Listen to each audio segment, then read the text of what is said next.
33 അധ്യായം. മനശ്ശെ വാഴ്ച തുടങ്ങിയപ്പോൾ അവന് 12 വയസ്സായിരുന്നു. അവൻ 55 സംവത്സരം യെരുശലേമിൽ വാണു. യഹോവ ഇസ്രയേൽ മക്കളുടെ മുമ്പിൽ നിന്ന് നീക്കിക്കളഞ്ഞ ജാതികളുടെ മ്ലേച്ഛതകളെപ്പോലെ അവൻ യഹോവയ്ക്ക് അനിഷ്ടമായുള്ളത് ചെയ്തു. അവൻ തന്റെ അപ്പനായ ഹിസ്കിയാവ് ഇടിച്ചു കളഞ്ഞിരുന്ന പൂജാഗിരികളെ വീണ്ടും പണിതു. ബാൽ വിഗ്രഹങ്ങൾക്ക് ബലിപീഠങ്ങളെ തീർത്തു. അശേരാ പ്രതിഷ്ഠകളും ഉണ്ടാക്കി. ആകാശത്തിലെ സർവ്വസൈന്യത്തെയും നമസ്കരിച്ചു സേവിച്ചു.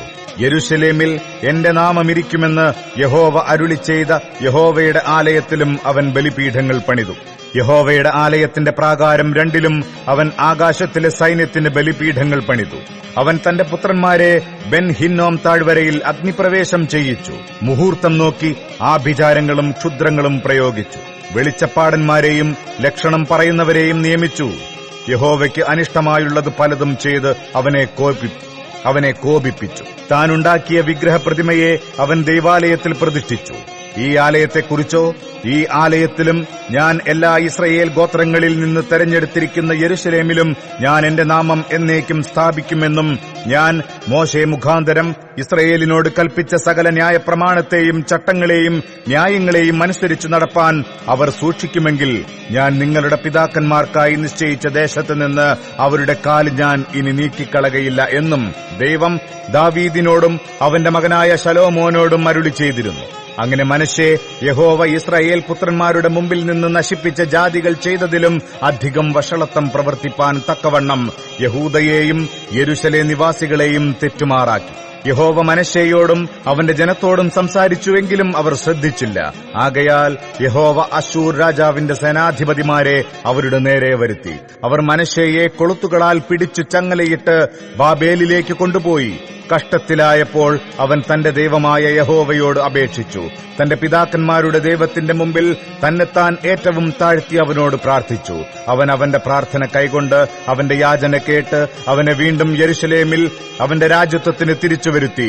യഹോവ തന്നെ ദൈവം എന്ന് മനശ്ശെയ്ക്ക് ബോധ്യമായി. അതിന്റെ ശേഷം അവൻ ഗീഹോന് പടിഞ്ഞാറ് താഴ്വരയിൽ മീൻവാതിലിന്റെ പ്രവേശനം വരെ ദാവീദിന്റെ നഗരത്തിന് ഒരു പുറമതിൽ പണിതു. അവനത് ഓഫേലിന് ചുറ്റും വളരെ പൊക്കത്തിൽ പണിയുകയും യഹൂദായിലെ ഉറപ്പുള്ള പട്ടണങ്ങളിൽ സേനാധിപന്മാരെ പാർപ്പിക്കുകയും ചെയ്തു. അവൻ യഹോവയുടെ ആലയത്തിൽ നിന്ന് അന്യദൈവങ്ങളെയും വിഗ്രഹത്തെയും യഹോവയുടെ ആലയം നിൽക്കുന്ന പർവ്വതത്തിലും യെരുശലേമിലും താൻ പണിതിരുന്ന സകല ബലിപീഠങ്ങളെയും നീക്കി നഗരത്തിന് പുറത്ത് എറിഞ്ഞുകളഞ്ഞു.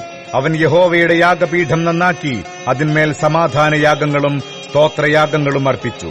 ഇസ്രയേലിന്റെ ദൈവമായ യഹോവയെ സേവിപ്പാൻ യഹൂദയോട് കൽപ്പിച്ചു. എന്നാൽ ജനം പൂജാഗിരികളിൽ യാഗം കഴിച്ചു പോന്നു. എങ്കിലും തങ്ങളുടെ ദൈവമായ യഹോവയ്ക്കത്രേ. മനശ്ശെയുടെ മറ്റുള്ള വൃത്താന്തങ്ങളും അവൻ തന്റെ ദൈവത്തോട് കഴിച്ച പ്രാർത്ഥനയും ഇസ്രയേലിന്റെ ദൈവമായ യഹോവയുടെ നാമത്തിൽ അവനോട് സംസാരിച്ച ദർശകന്മാരുടെ വചനങ്ങളും ഇസ്രയേൽ രാജാക്കന്മാരുടെ പുസ്തകത്തിൽ എഴുതിയിരിക്കുന്നു.